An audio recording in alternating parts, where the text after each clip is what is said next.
Hello dear students, কেমন আছো তোমরা? নিশ্চয়ই ভালো আছো। জি, আমিও ভালো আছি। আজকে তোমাদেরকে যে বিষয়টি শেয়ার করব সেটি হলো রিয়ারেঞ্জ। কিভাবে মাত্র 2টি ট্রিক্স শিখে তোমরা পরীক্ষায় আসা সকল রিয়ারেঞ্জ লিখে আসতে পারবা। আজকে সেই বিষয় নিয়ে আলোচনা করব। তাই আর দেরি না করে চলো শুরু করা যাক।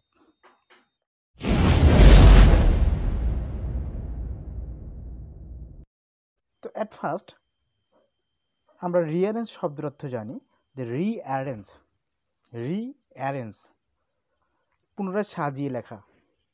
কিছু এলোমেলো সেন্টেন্স থাকবে, সেই সেন্টেন্সগুলোকে সাজিয়ে গুছিয়ে লেখা, অর্থাৎ একটি সেন্টেন্সের সাথে আর একটি সেন্টেন্সের সম্পর্ক।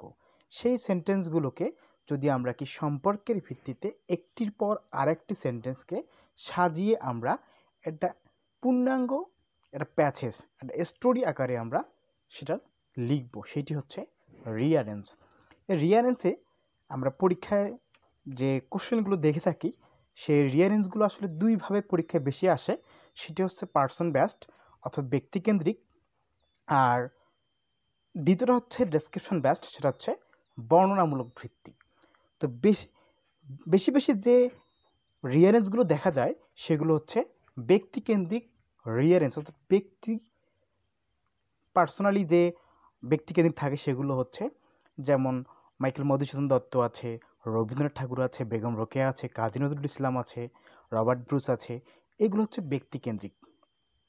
যে ব্যক্তিকেন্দ্রিক যে রিয়ারেঞ্জটা আছে, সে ব্যক্তিকেন্দ্রিক যদি কখনো পরীক্ষায় আসে এবং আমরা যদি দেখি যে আমরা যে ব্যক্তিকেন্দ্রিক যে রিয়ারেঞ্জটা পুনরায় দেখার পর যদি মনে হয় যে এটা আমি একটু পড়িনি, আমার জানার বাহিরে, তাহলে যদি সেই রকম রিয়ারেঞ্জ পরীক্ষায় আসে তাহলে আমরা আননোনভাবে দেখি যদি আমরা আননোন পুনরায় না জানা অজানা একদম, তাহলে আমরা সেটা কীভাবে লিখব।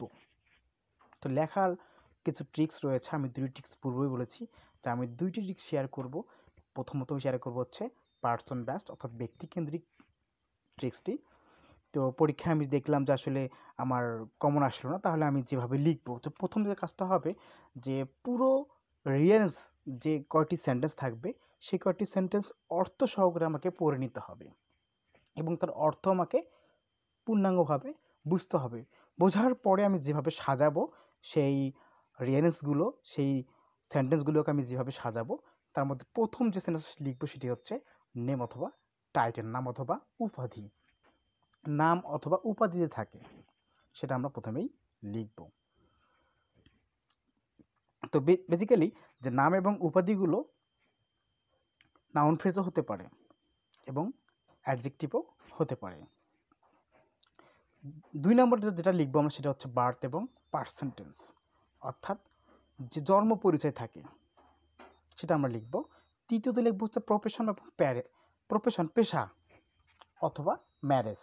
যদি প্রফেশন থাকে তাহলে প্রফেশন লিখব, যদি ম্যারেজ থাকে বৈবাহিক অবস্থা থাকে সেই বৈবাহিক অবস্থা সম্পর্কে সেন্টেন্সটা থাকে সেটা আমরা সাজিয়ে লিখব। দেন আমরা লিখব চিলড্রেন এবং শিশু এবং ছেলেমেয়ে, অর্থাৎ তার কয়টি ছেলেমেয়ে রয়েছে সেই সম্পর্কে আমরা লিখব।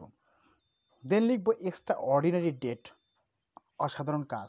সেই ব্যক্তির কিছু অসাধারণ কাজ থাকতে পারে, সেই কাজগুলো কি কি হতে পারে, সেই ব্যক্তিকেন্দ্রিক কাজগুলো আমরা তারপর সাজিয়ে লিখব। তারপর লিখব হচ্ছে ওল্ড এজ এবং ডেথ, বৃদ্ধ বয়স এবং মৃত্যু। তার বৃদ্ধ বয়স এবং মৃত্যু সম্পর্কে, তিনি কিভাবে মারা গেছেন, কত সালে মারা গেছেন, এই টাইপের আমরা সেন্টেন্সগুলো এরপর লিখব। দেন হোমেজ, ট্রিবিউট এবং হচ্ছে রিমেম্বার। তারপর আমরা লিখব আসলে কি, তাকে আমরা কিভাবে সম্মান করি, কিভাবে স্মরণ করি, সেটি আমরা লিখব। তো এই হচ্ছে ব্যক্তিকেন্দ্রিক যে রিয়ারেঞ্জগুলোকে সাজিয়ে গুছিয়ে লেখার কিছু ট্রিক্স। এরপর দ্বিতীয়তে আমি যে কথাটি বলেছি সেটি হচ্ছে ডেসক্রিপশন বেসড, যে বর্ণনামূলক ভিত্তিক যদি কখনো আমরা রিয়ারেঞ্জ দেখতে পাই, সেই রিয়ারেঞ্জগুলোকে আমরা কিভাবে সাজিয়ে গুছিয়ে লিখব সেই ট্রিক্সটি আমরা এবার দেখব। তো প্রথমে আমরা যে সেন্টেন্সটি লিখব, যেভাবে লিখব সেটি হচ্ছে ডেসিমেশন অথবা নেচার, সংজ্ঞা এবং ব্যাখ্যা। যে বর্ণনামূলক ভিত্তিক যে সেন্টেন্স থাকবে সেটা আসলে কোন কিসের উপর বর্ণনা করা হচ্ছে, ঠিক আছে, সেই সংজ্ঞাটা আমরা লিখব অথবা ব্যাখ্যাটা লিখব। দেন গুড সাইড উইথ এক্সাম্পল, এবং উদাহরণ সহকারে সেই যে বিষয়ের উপর বর্ণনা করা থাকবে সেই বিষয়ের গুড সাইড অর্থাৎ কি ভালো দিকগুলো উদাহরণ সহ আমরা লিখব। তারপর আমরা ব্যাড সাইড উইথ এক্সাম্পল, তারপর আমরা উদাহরণ সহকারে সেই বর্ণনামূলক যে টপিক্সের উপর বর্ণনা করা হচ্ছে সেই টপিক্সের ওপর তার উদাহরণ সহকারে আমরা খারাপ দিকগুলো লিখব। এরপর রয়েছে মেথডস অফ সলভ এবং সমাধানের উপায়। যদি খারাপ দিক হয় তাহলে সেই খারাপ দিক থেকে ভালো উপায় ফিরে আসার জন্য আমরা সেটা কীভাবে সমাধান করতে পারি সেই সমাধানের নিয়মটা আমরা লিখব। দেন আমরা কনক্লুডিং লাইন, সমাপ্তি মূল অর্থাৎ শেষ লাইনটি আমরা এখানে যুক্ত করব। এই হচ্ছে দুইটি ট্রিক্স, যে দুটি ট্রিক্সের মাধ্যমে আমরা পরীক্ষায় আসা সকল রিয়ারেঞ্জগুলো পরীক্ষায় লিখে আসতে পারবো